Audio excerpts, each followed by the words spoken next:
இறைமகனாம் இயேசு கிறிஸ்துவின் இனிய நாமத்திலே உங்கள் அனைவருக்கும் என் அன்பின் வாழ்த்துக்களை தெரிவித்துக் கொள்கின்றேன். அன்புக்குரியவர்களே, இந்த நாளிலே கடவுளுடைய பெரிதான கிருபையினாலே கோவை திருமண்டலத்தின் 7வது பேராயராக இன்றைக்கு நான் அருட்பொழிவு பெற்றிருக்கின்றேன். கோவை திருமண்டலம் 3 பெரிய மாவட்டங்களை அடக்கியது. கோயம்புத்தூர், நீலகிரி, திருப்பூர் ஆகிய 3 மாவட்டங்கள் அடங்கிய திருமண்டலத்தில் பேராயராக ஆண்டவர் எனக்கு ஒரு வாய்ப்பை தந்துபடினால் எல்லாம் வல்ல ஆண்டவரை நான் நன்றியோடு இப்பொழுது ஸ்தோத்திரிக்கின்றேன்.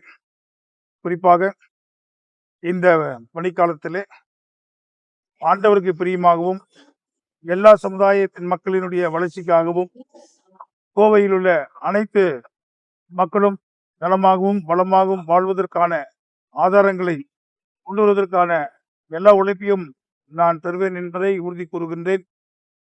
இந்த கோவை வாழ் வருகின்ற மக்கள் மாத்திரமல்ல, நீலகிரி, திருப்பூர் இருக்கின்ற அனைத்து கிறிஸ்துவ சமுதாயத்தின் மக்களும் அரசாங்கத்துடைய அனைத்து உதவிகளையும் பெற்றுக்கொண்டு அனைத்து சிறுபான்மையிலும் இந்த தமிழகத்திலே எந்த விதமான அச்சுறுத்தல் இல்லாமல் அவர்கள் சுகமாக வாழ வேண்டும்.